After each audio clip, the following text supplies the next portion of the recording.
DV live radio, आपकी आवाज। खबरें आज की। नमस्कार, मैं हूं समीर आत्मज मिश्र। पहलगाम में हुए आतंकी हमले को लेकर देश भर में नाराजगी, जगह जगह हो रहे हैं प्रदर्शन।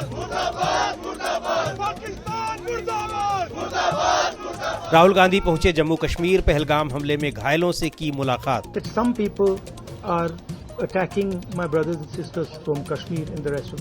नेशनल हेराल्ड मामले में सोनिया गांधी और राहुल गांधी के खिलाफ नोटिस जारी करने से कोर्ट का इनकार। Without their being any movement of money, any movement of property, any activity which caused a transfer, merely a not for profit। रूसी सेना के जनरल की मॉस्को में हुए एक कार बम हमले में मौत। होंगी खेल की खबरें और खास रिपोर्ट भी, लेकिन पहले हेडलाइंस।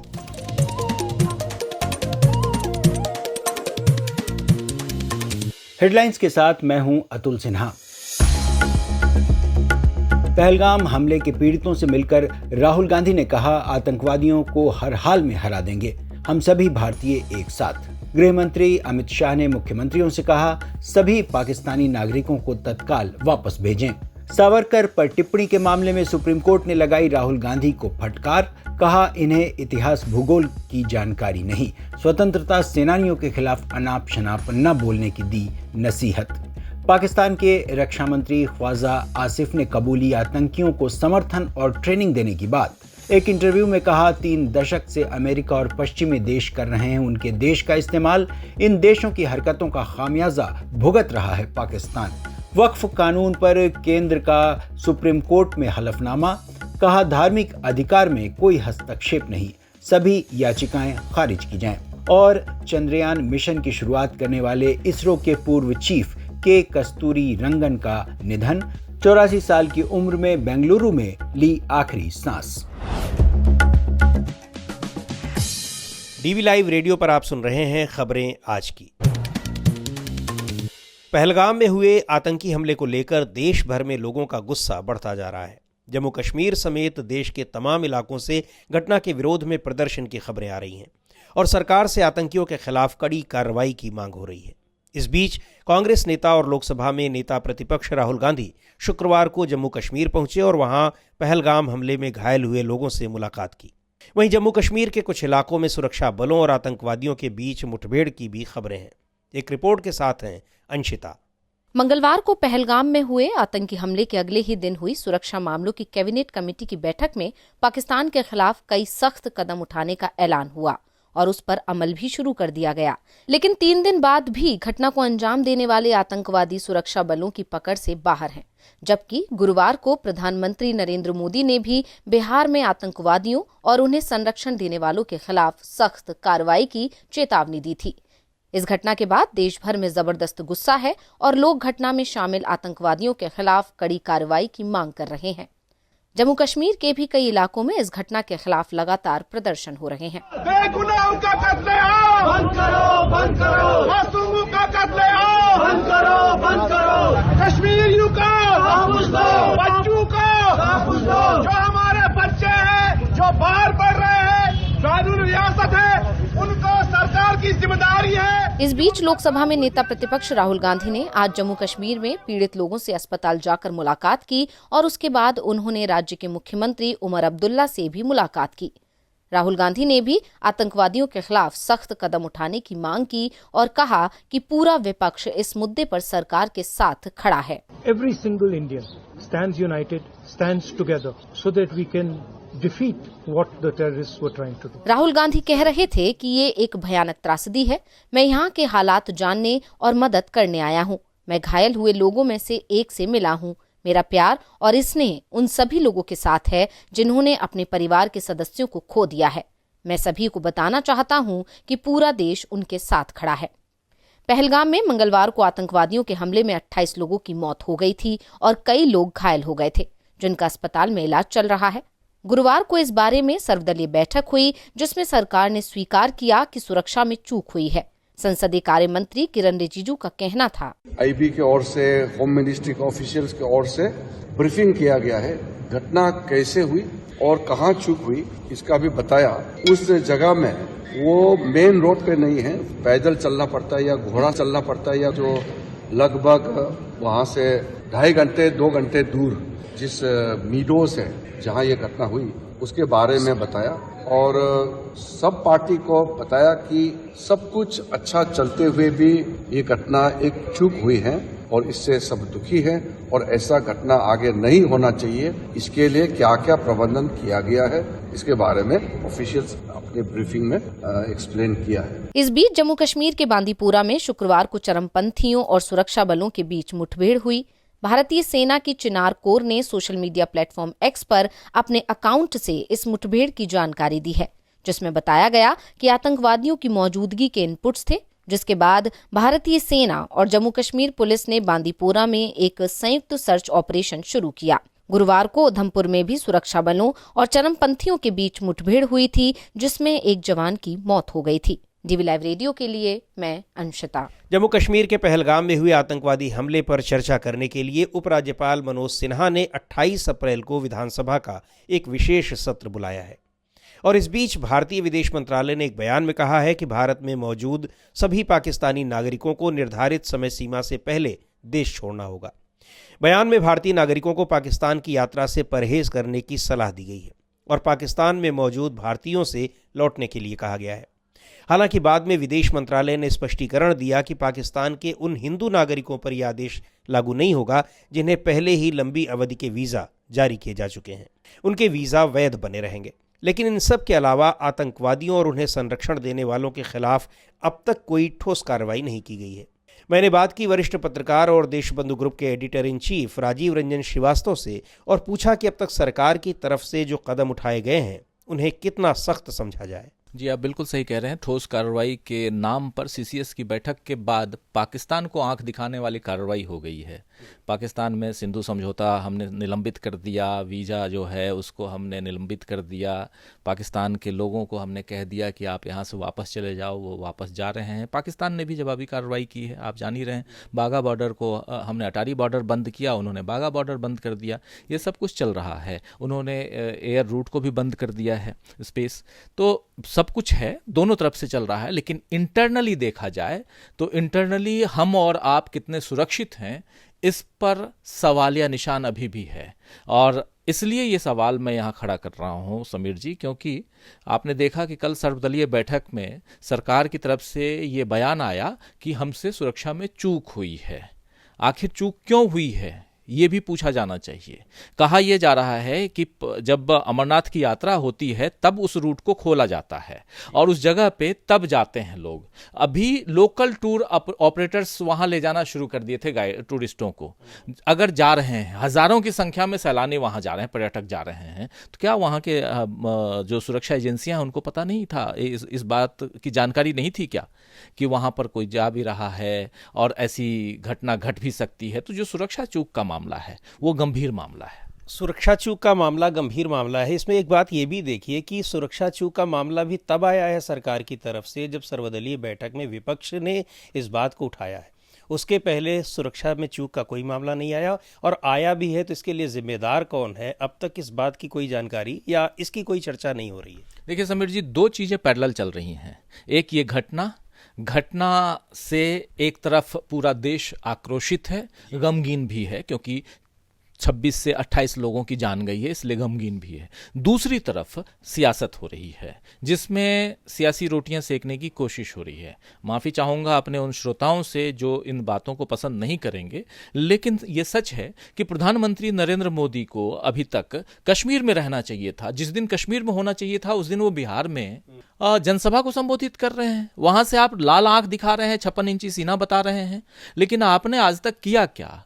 प्रधानमंत्री नरेंद्र मोदी के पिछले 20 साल के 20 बाइट चल रहे हैं अभी सोशल मीडिया पे, जिसमें वो हमेशा आतंकवाद के खात्मे की बात करते हैं। उन्होंने नोटबंदी की, उस समय भी आतंकवाद के खात्मे की बात की। उसके बाद के अपने क्रम आपने खासकर पुलवामा की घटना याद कीजिए, उसके बाद भी यही हुआ।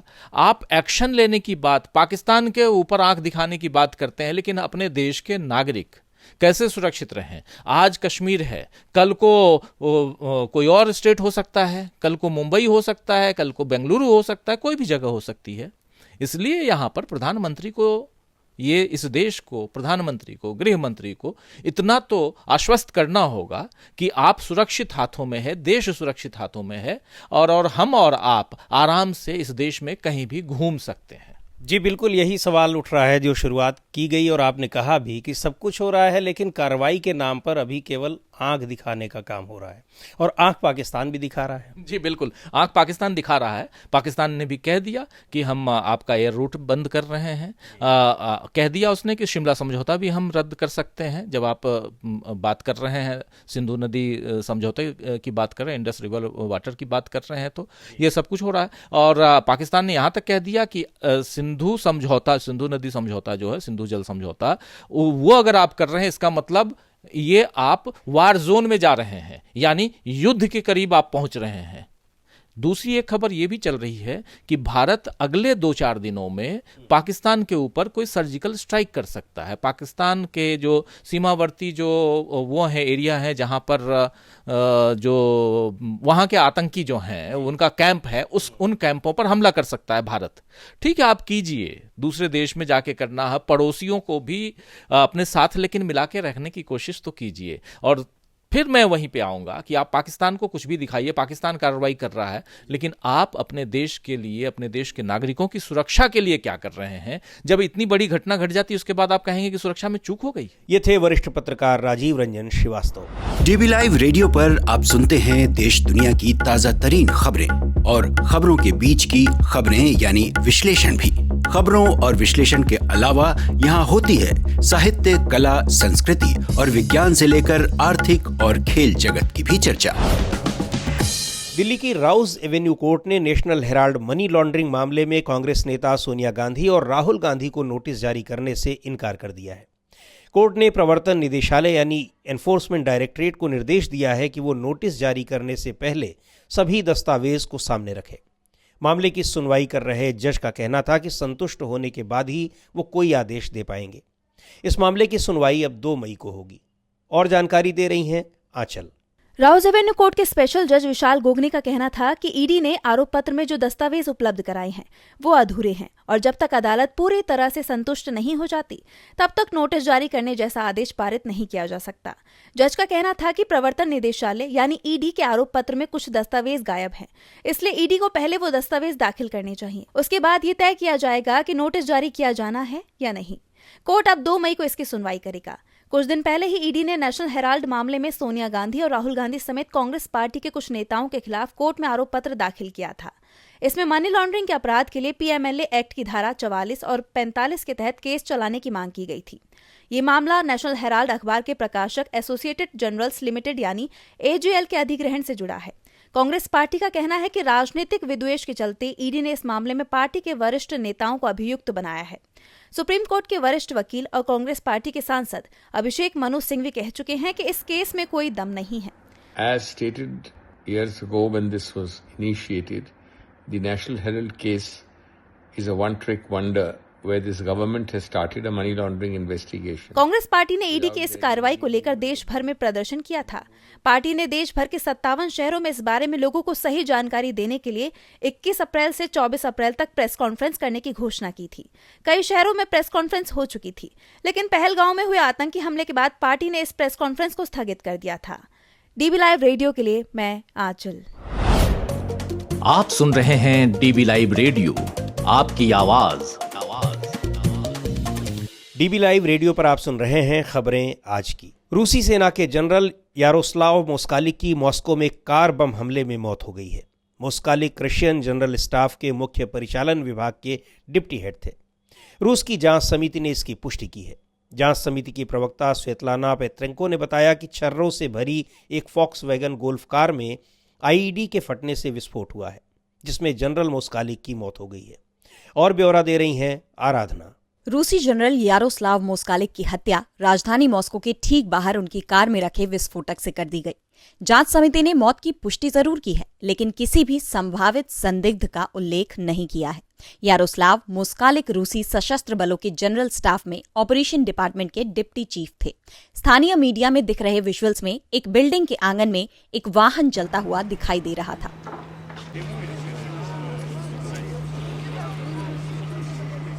जनरल यारोस्लाव मोस्कालिक रूसी सेना में बड़े और अहम पद पर थे। साल 2015 में जब पेरिस में यूक्रेन के साथ रूस की बातचीत हुई थी तो जनरल यारोस्लाव मोस्कालिक ने ही रूसी पक्ष का नेतृत्व किया था। जांच समिति की प्रवक्ता स्वेतलाना पित्रेंको ने कहा कि विस्फोटक उपकरण में छर्रे लगे हुए थे। उन्होंने बताया कि जांचकर्ता घटना स्थल पर मौजूद है।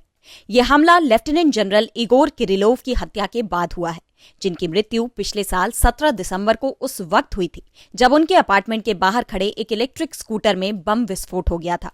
उस समय जनरल इगोर अपने दफ्तर के लिए निकल रहे थे। रूसी अधिकारियों ने किरिलोव की हत्या के लिए यूक्रेन को दोषी ठहराया था और यूक्रेन की सुरक्षा एजेंसी ने भी स्वीकार किया कि उस हमले के पीछे उसका हाथ था। रूस और यूक्रेन के बीच चल रहे युद्ध के दौरान कई बार रूसी सैन्य कर्मियों पर इस तरह का हमला हो चुका है।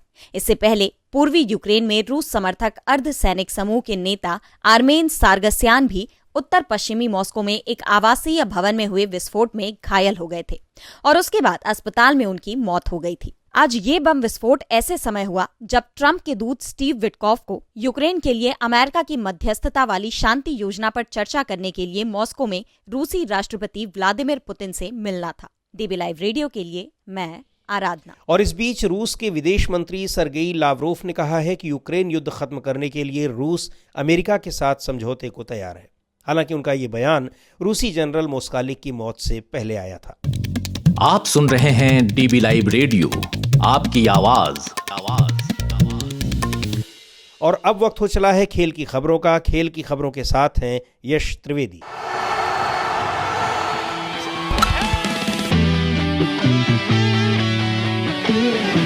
आईपीएल 2025 में राजस्थान रॉयल्स की मुश्किलें कम होने का नाम नहीं ले रही हैं।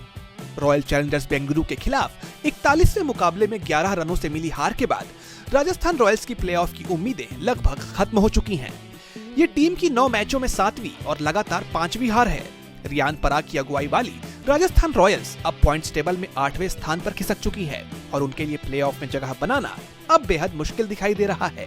मैच में राजस्थान रॉयल्स ने टॉस जीतकर पहले गेंदबाजी का फैसला लिया। आरसीबी ने विराट कोहली और देवदत्त पड्डीकल के शानदार अर्धशतकों की बदौलत 20 ओवर में 205 रनों का विशाल स्कोर खड़ा किया। जवाब में राजस्थान की टीम पूरी कोशिश के बावजूद 194 रन ही बना सकी और 11 रनों से मैच गंवा बैठी। इस हार ने राजस्थान रॉयल्स के प्लेऑफ समीकरण को और जटिल बना दिया है। राजस्थान रॉयल्स ने अब तक 9 मैच खेले हैं, जिसमें सिर्फ 2 जीत के साथ उसके पास केवल 4 अंक हैं। टीम को अभी Gujarat Titans, Mumbai Indians, Kolkata night Riders, Chennai super Kings और पंजाब किंग्स के खिलाफ 5 मुकाबले खेलने हैं। अगर राजस्थान की टीम इन सभी मैचों में जीत हासिल कर भी लेती है तो वो अधिकतम 14 अंकों तक ही पहुंच पाएगी। हालांकि मौजूदा टूर्नामेंट के प्रदर्शन को देखते हुए 14 अंक शायद ही प्लेऑफ के लिए पर्याप्त हों। इतिहास में सिर्फ एक बार आईपीएल 2024 में आरसीबी ने 14 अंकों के साथ प्लेऑफ में जगह बनाई थी, जब उन्होंने चेन्नई सुपर किंग्स को हराया था। राजस्थान रॉयल्स की राह अब न केवल उनके प्रदर्शन पर बल्कि अन्य टीमों के नतीजों पर भी निर्भर है। अगर वो चमत्कारिक रूप से 14 अंक हासिल कर भी लेती है तो भी नेट रन रेट और अन्य टीमों के प्रदर्शन उसकी किस्मत तय करेंगे। लगातार हार और खराब रणनीति ने राजस्थान के लिए इस सीजन को निराशाजनक बना दिया है और अब उनके लिए टूर्नामेंट में वापसी की उम्मीदें धूमिल हो चुकी हैं। यश त्रिवेदी, डीबी लाइव रेडियो।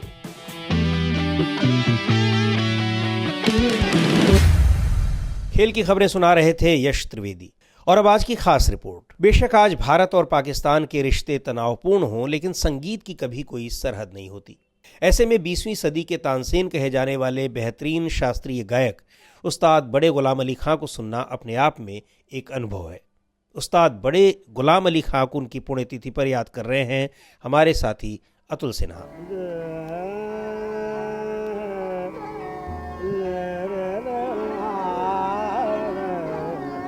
ये आवाज़ है अपने ज़माने के सबसे मशहूर शास्त्रीय गायक उस्ताद बड़े गुलाम अली खां की। सुरों के ऐसे महारथी जिन्हें 20वीं सदी का तानसेन कहा जाता था और जिनकी गायकी आज भी तमाम शास्त्रीय गायकों के लिए एक मिसाल है। शास्त्रीय संगीत की विशिष्ट शैली में उन्होंने जो अपना हुनर दिखाया, उससे वो संगीत की दुनिया में हमेशा के लिए अमर हो गए। बड़े गुलाम अली खां का जन्म 2 अप्रैल 1902 में कसूर पंजाब में हुआ था। विभाजन के पहले कसूर पंजाब प्रांत का हिस्सा था, लेकिन अब यह पाकिस्तान में है। बड़े गुलाम अली खां एक संगीत परिवार में जन्मे थे। उन्हें खां साहब कहकर बुलाया जाता था। बचपन में अपने चाचा काले खान से उन्होंने सारंगी बजाना सीखा। काले खान तब एक बड़े गायक थे और जम्मू कश्मीर रियासत के संगीतकार थे। उस दौर में कसूर संगीत कला और संस्कृति के लिए काफ़ी मशहूर था। आखिरकार बड़े गुलाम अली खां संगीत सीखकर मशहूर पटियाला घराने के संरक्षक बन गए। दरअसल पटियाला घराने की शुरुआत करने वालों में उनके पिता उस्ताद अली बख्श खान भी थे। बड़े गुलाम ने 5 साल की उम्र में हिंदुस्तानी शास्त्रीय संगीत सीखना शुरू कर दिया था। बड़े गुलाम अली खां के साथ उनके 3 छोटे भाई उस्ताद मुबारक अली खान, उस्ताद बरकत अली खान और उस्ताद अमानत अली खान ने भी कसूर पटियाला घराने की शान बढ़ाई। राष्ट्रपिता महात्मा गांधी भी बड़े गुलाम अली खां के मुरीद हुआ करते थे। यह बात 26 मई 1944 की है। गांधी जी ने बड़े गुलाम अली खां साहब की महान कला के सम्मान में एक पत्र लिखा था। उस पत्र में गांधी जी ने लिखा, आपने मुंबई की प्रार्थना सभा में आकर मधुर भजन सुनाया, इसके लिए मैं आपका आभारी हूँ। मुझे संगीत की समझ नहीं है, मैं उस्तादों का गाना बहुत कम सुनता हूँ, लेकिन जिस गीत में ईश्वर का नाम आ जाए वह मुझे बहुत ही अच्छा लगता है।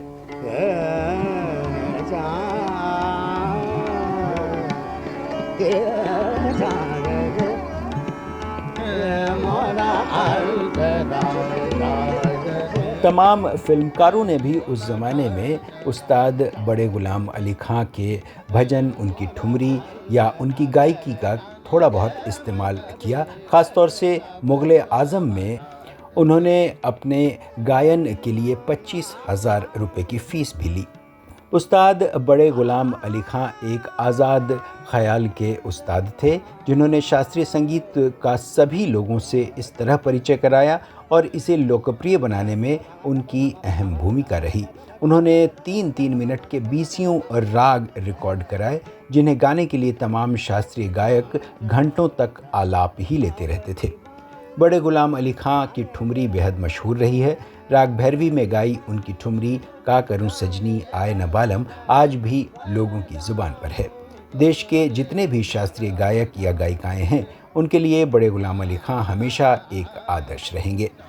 पद्म भूषण से सम्मानित खां साहब का इंतकाल 25 अप्रैल 1968 को हैदराबाद में हो गया, लेकिन उनकी आवाज़ और गायकी हमेशा शास्त्रीय गायकों को एक ऊर्जा देती रहेगी। डीबी लाइव रेडियो के लिए मैं अतुल सिन्हा।